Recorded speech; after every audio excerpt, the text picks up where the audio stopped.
We will connect you to the live telecast of President Ramchandra Paudel's departure to Geneva in a while. For now, back to the updates. And it's time for international update. At least 38 people from the Horn of Africa have died after their boat capsized off the coast of Yemen, local officials say. And international media quoting rescuers said that the vessel, which was carrying around 250 people, sank due to strong winds. The search continues for nearly 100 people who are still missing.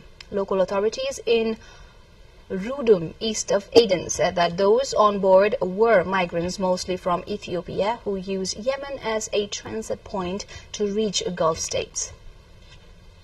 The United Nations Security Council has voted to support a U.S. proposed Israel-Gaza ceasefire plan.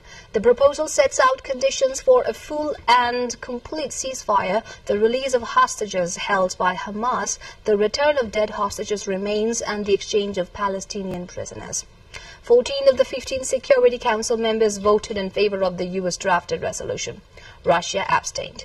The resolution states that Israel has accepted the ceasefire proposal and urges Hamas to agree to it too. It means the Security Council joins a number of governments as well as the G7 group of the world's richest nations in backing the three-part plan that was unveiled by President Joe Biden on 31 May. The vote is likely to increase pressure on both sides to respond positively to the plan with a view to ending the conflict. It also came shortly after U.S. Secretary of State Antony Blinken met with the foreign leaders, including Israeli Prime Minister Benjamin Netanyahu, in an attempt to build support for the peace deal. The wreck of a plane carrying Malawi's vice president has been found with no survivors, President Lazarus Chakwera has said. Solus Chilima and 9 others were flying within the country on Monday morning when their aircraft disappeared from airport radars. The plane, a military aircraft, was flying in bad weather.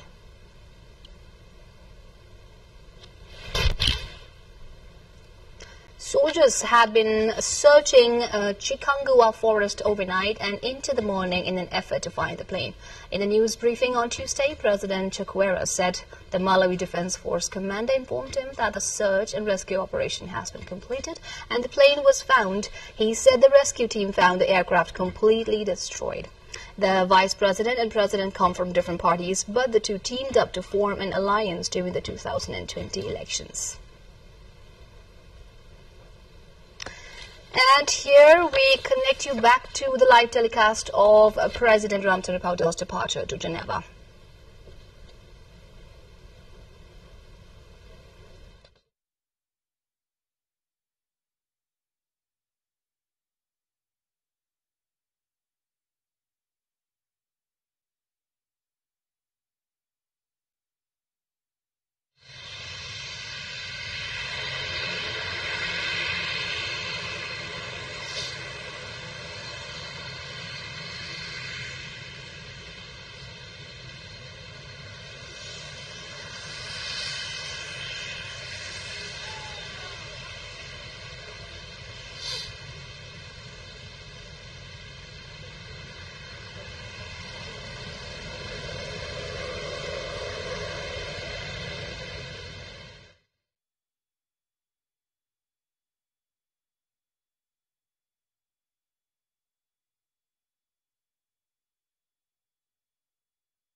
Here we have in the visual President Ramchandra Paudel leaving for Switzerland in an official visit to Switzerland.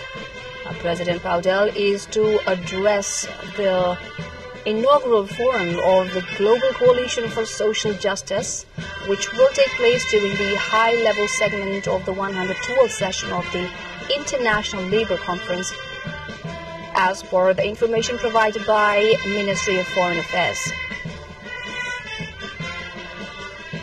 The executive head, vice president and other high officials have reached the airport to see off President Paudel.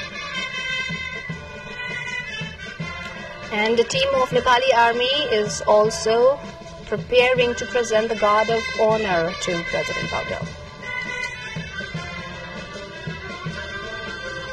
And during his visit in Switzerland, President Paudel is scheduled to hold bilateral talks with his Swiss counterpart, Viola Amherd, on June 12th.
हजुर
सकिएछ try गरौँ त 1 minute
Well, that was the live telecast of President Ramchandra Pauda leaving for Switzerland, and there we observed and witnessed a very grand procession and huge fanfare ahead of his departure.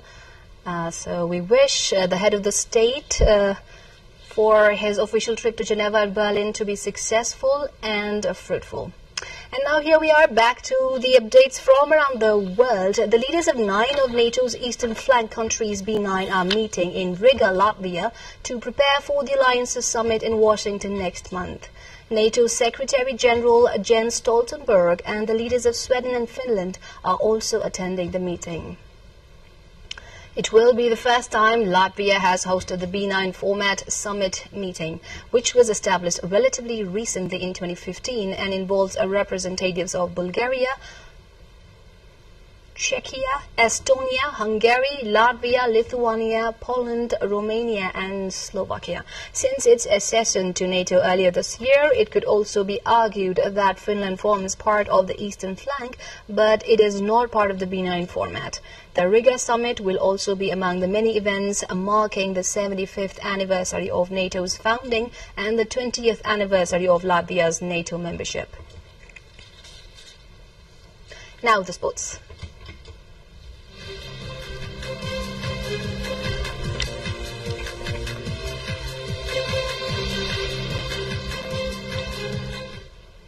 Nepal is set to face Sri Lanka in a second match